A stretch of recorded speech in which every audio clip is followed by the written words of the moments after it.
एक घर में दो भाई रहते थे। बड़ा भाई अच्छी जॉब करता था। उसकी बीवी भी बहुत अमीर थी। वो अपने घर से बहुत सा जहेज लेकर आई थी। उसका छोटा भाई बहुत गरीब था। वो काम करना चाहता था लेकिन उसे कोई काम नहीं मिल रहा था। उसकी बीवी भी बहुत गरीब खानदान से ताल्लुक़ रखती थी। वो जहेज में कुछ भी नहीं लाई थी। छोटा बेटा और उसकी बीवी सारा दिन अपनी माँ की खिदमत करते थे, लेकिन फिर भी उसकी माँ अपने बड़े बेटे और बड़ी बहू से प्यार करती थी। वो घर का सारा काम छोटी बहू से करवाती थी और उसको ताना भी देती थी।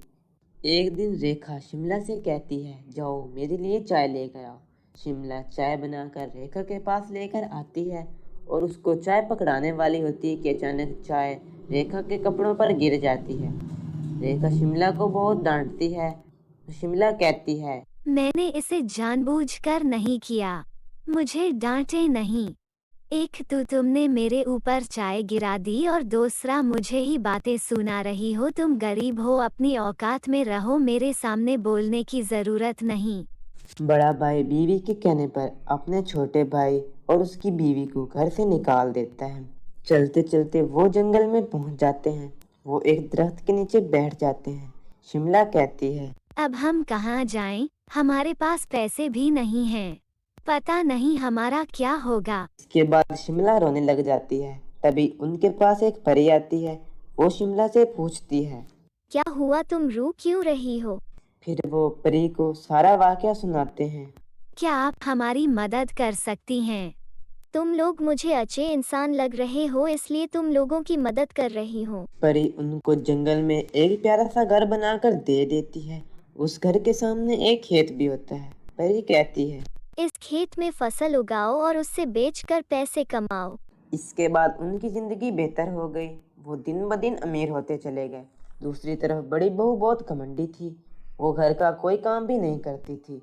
सारा काम अपनी सास से करवाती थी और ऊपर से तरह तरह के ताने भी देती थी। जब उसकी सास बीमार पड़ गई और उसकी दवाइयों का खर्चा बढ़ गया तो रेखा ने बहुत तंग आकर उसे घर से निकाल दिया। वो चलते चलते जंगल में पहुंची। जंगल में उसे एक घर नजर आया। उसे सख्त भूख लग रही थी। उसने दरवाज़ा खटखटाया तो दरवाज़ा उसके छोटे बेटे ने खोला। ये देखकर वो बहुत हैरान हो जाती है। उसका छोटा बेटा उसको प्यार से घर के अंदर लेकर आता है। उसकी छोटी बहू उसके लिए खाना बनाती है। उसको अब बहुत शर्म आ रही होती है। वो कहती है, देखो मेरे बेटे और बहू ने मेरे साथ कैसा व्यवहार किया, और एक तुम लोग हो, क्या तुम दोनों मुझे माफ कर सकते हो? मैंने उस वक्त तुम लोगों का साथ नहीं दिया। इसके बाद वो अपनी छोटी बहू और अपने छोटे बेटे से माफ़ी मांग लेती है। छोटी बहू कहती है, हम आपसे नाराज नहीं हैं। आप हमारे घर आए, हम बहुत खुश हैं। इसके बाद वो खुशी खुशी रहने लग जाते हैं।